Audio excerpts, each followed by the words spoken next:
So this morning, we're going to talk about the story of the man born blind. The story of the miracle that was performed by Jesus was recorded only in the book of John's Gospel. It's a wonderful study because it's a story about darkness and light, and blindness and sight. It provides for us a wonderful lesson to carry with us through our daily life. Now, it's very similar to the miracle of the impotent man at the pool of Bethsaida. And that's just a couple chapters early in John chapter 5. But both miracles are being performed on the Sabbath day. And that's what angers the Jews and sets them at odds with Jesus. Now, the prelude to this story comes in John chapter 8. If we'll go to John chapter 8 and verse 12. Because Jesus is in the temple at the time, and this is just after his thing with the lady with the adultery. And he's talking to the Jews. And many things have happened, and many things have been done during this period. And so we have this confrontation with the Jews, and it comes to light in John chapter 8 and verse 12. It says, "Then Jesus spoke to them, the Pharisees, again, saying, 'I am the light of the world. He who follows me shall not walk in darkness, but have the light of life.'" And that's the key word that we're going to key on here is light. Now, this man that we are looking at in chapter 9, he's been in darkness his whole life. He never saw a bird fly in the air. He never looked at a pretty flower. He's never seen a beautiful sunset. He's never seen his mother's face. He was in the dark. Now, what I'm about to say, please do not take the wrong way, because it's not my intention to make fun of blind people. But you know when you've seen someone who's blind, there's something missing about their face. Their eyes, they may be closed. They may be wearing some dark glasses. Or sometimes they'll just hold their head and have a blank stare because they're waiting for their other senses to help them figure out what's going on. And what you miss is that eye-to-eye contact. That is something that we have with conversations. We look at people and we look at their eyes. We as humans, we put a lot of attention into reading someone's face. Look at me when I'm talking to you. You ever said that? Have you ever maybe heard that from your parents? I'm sure you have. Look at me when I'm talking to you. The eyes are the mirror of our soul, and they are the reflector of our emotions. The eyes are the windows that let the light come into our bodies. What was the first commandment that God gave? Let there be light. And it was God who divided the light from the darkness. So if God was the creator of light and darkness, then this naturally leads us into the question that we have in chapter 9, verse 2. Because the Pharisees say, "Who sinned that this man is in darkness?" Because it was a prevalent Jewish theory of that time based on the Mosaic law, that if you sinned, you were cursed. Look at the story of Job. His friends implore him to confess his sins before God, in order that way he could be healed from his sins. Now, Jesus says that this man's blindness is not anyone's fault, but it's for the manifestation of God's glory. And you know, it's a scary thought that this man would have to stumble through his whole life, that he would be led around in darkness, that he'd be missing opportunities given to other people, and it was done for the benefit not of the blind man only, but all who would now see a miracle. This man not only received his physical sight, but also his spiritual sight, which we'll see later. So, let's look at verse 6, chapter 9, verse 6. He spat on the ground and he made clay with the saliva.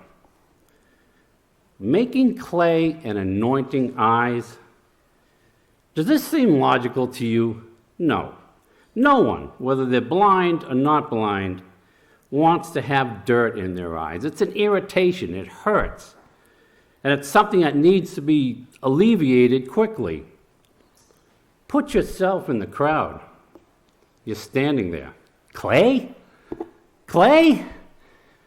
He's putting clay in his eyes? You must be mad. The clay and the spit were only there to help the miracle have more force. You see, Jesus was testing the faith of the blind man, but he was also testing all those who could see the clay and the spit. The spit and the clay were props for those who could see to make the miracle have more effect. Now, go and wash in the pool. Something simple. No fire down from heaven, no earthquakes. Just go. Just go and wash. Remember Nahum, the Syrian army captain. He was told to just go and wash. What? Nothing more than that? No. Just go. Just wash. Now, I don't imagine during this period that blind man had the white sticks with the little red tips on the end, and I don't imagine that they had seeing eye dogs. So here is this man, he's stumbling down the road, he's got dirt in his face, and he's asking anyone, someone, to lead him to the pool of Siloam. And this is the last desperate act in a tragic life. Well, someone did get him to that pool. Thank you. So now he moves to the pool. And he knows he's at the pool because he can feel the water at his feet. And so he goes down the steps. And the water is up to his knees. And he's deep enough now that he can now bend down and take water, and it's up to his face, and a whole lifetime of darkness is about to be washed away. And he's right here. What is he thinking? You know, we can relate that moment to our baptism. The moment just before we were put down into the waters. What was our thoughts at that time? Well, he comes up. He comes up, and now he is seeing. He's seeing for the first time trees and birds, the sky, people, and more importantly, he's seeing their faces. He can now see their faces, and he can see the expression of amazement in their faces because it showed in their eyes. He could now see their eyes. So now, look at verses 8 and 9. How up to date verses 8 and 9 are. The neighbors. We all have neighbors, don't we? Yes, we do. And so these neighbors were perplexed because he now looked different, because he could see. There was something different about his face. You see, his eyes were now open, and it changed the look of his face, because he now had expression to his face. And his faith was on his face. His faith was now on his face. Now, once we came from the waters of baptism, and we go and we live amongst our neighbors, do they see our faith on our face? Do they? So the man comes into the conversation with the neighbors, and in verse 10, it's now a seeing conversation. And they ask him the most simple and the most obvious question, which now triggers a whole host of controversy. They ask, "How were your eyes opened?" Now, from that point, we see this lovely progression of this man's faith.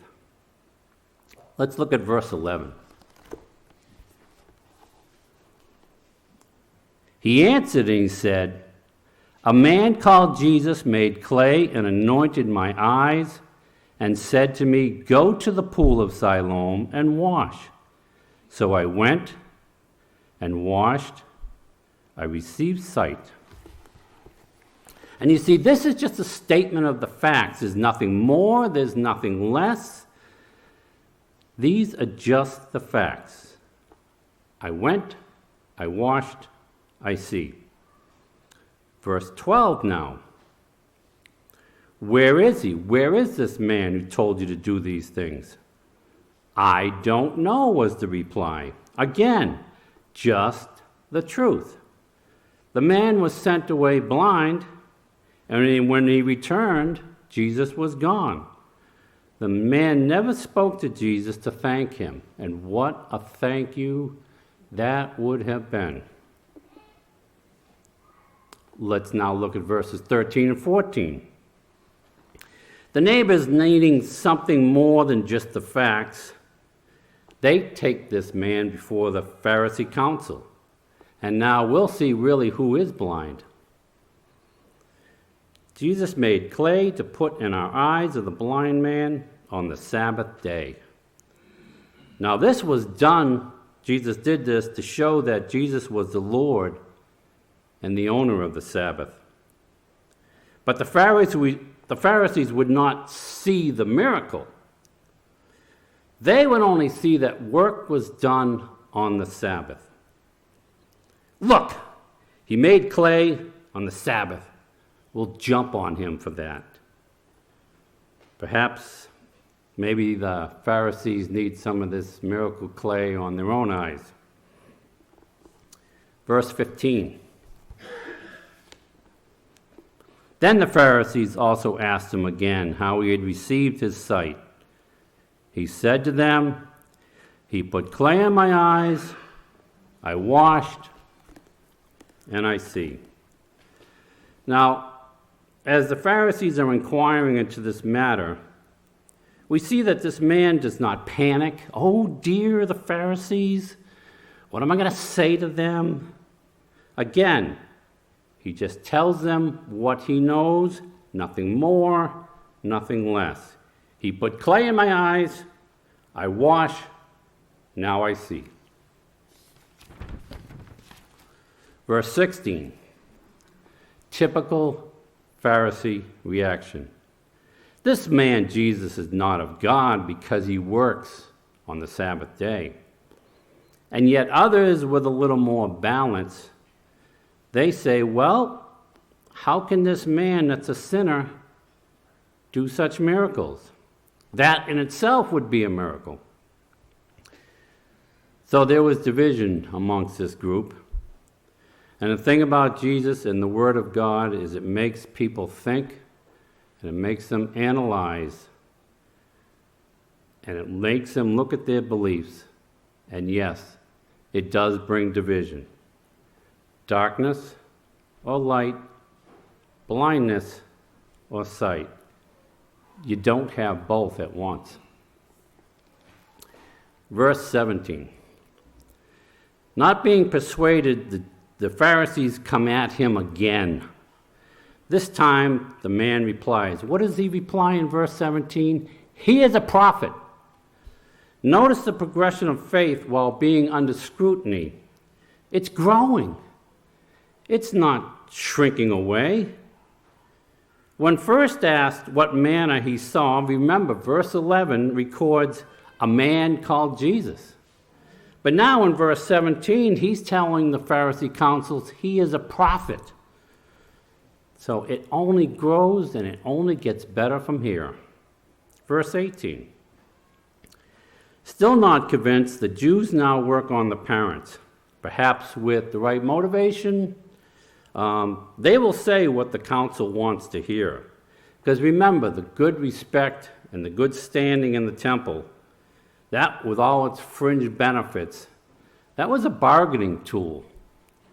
Because if you were not behaving correctly, you could be thrown out of the temple. And the Pharisees knew this, and they used it.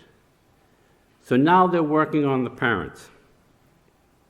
Well, it doesn't quite work out for the Pharisees, because as they're talking to the parents and they're saying, well, he is of age, ask him. What kind of answer is that? That's not what they wanted to hear. You see, they wanted to justify and rectify and make this all work for the Pharisees, and he's of age, ask him, isn't helping them at all. So it's back to the son again. Give God the praise. We know this man's a sinner. What a blind thing for them to say. What a blind thing for them to believe in. And what a wonderful man this blind man is, because he's not deterred by this ominous Pharisees. He stays the course and he fights for Christ. Whether he's a sinner or not, I know not. One thing I know, whereas I was blind, I now see. He put clay in my eyes, I went to the pool, now I see. This man is a prophet. Well, by now, a crowd is starting to move in, watching and listening and hanging on every word, every point, every counterpoint, maybe a little something to take back around the neighborhood, to take home and gossip about. Did you hear what the man said to the Pharisee council? Did you hear what they had to say back to him? And what about this Jesus? Oh, this was becoming a very high-profile event. So the Pharisees press on. We're at verse 26. What did he do? How did he open your eyes? Tell us again. They were not listening to this man. Perhaps their ears were more blind than their eyes. Now the blind man, seeing that he's getting nowhere with these people, he now has to change his reasoning. Read with me verses 30 to 34.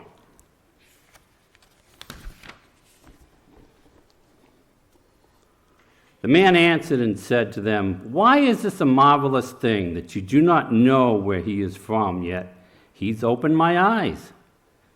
We know that God does not hear sinners. But if everyone is a worshiper of God and does his will, he hears him. Since the world began, it's been unheard of that anyone opened the eyes of one who was blind. If this man were not from God, he could do nothing. And they answered and said to him, you were completely born in your sins, and you're teaching us? And they cast him out.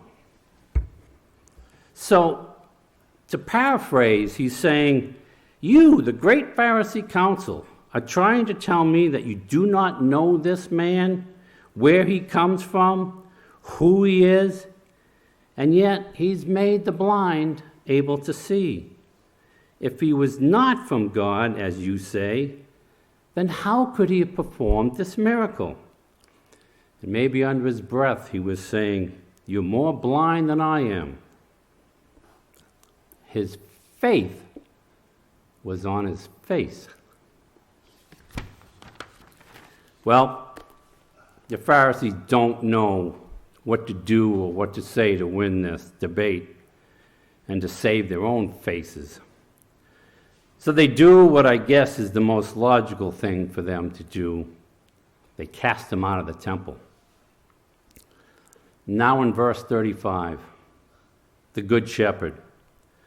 The Good Shepherd goes and finds his lost sheep. Remember, this man could not go find Jesus because he did not know what Jesus looked like. Jesus sent him away in blindness. And you know, it is the same way with us today, that we, for whatever reason, may stumble around in darkness, not able to see our Master's face. Well, Jesus stands in front of this man, and he asks him, "Dost thou believe on the Son of God?" Now, if the Pharisees had tested this man, this was a test also. Who would think that receiving sight would come with so much extra baggage? "Who is he, Jesus? Show me. I did not know you because of my blindness. So how is it that I'm going to know the Son of God?"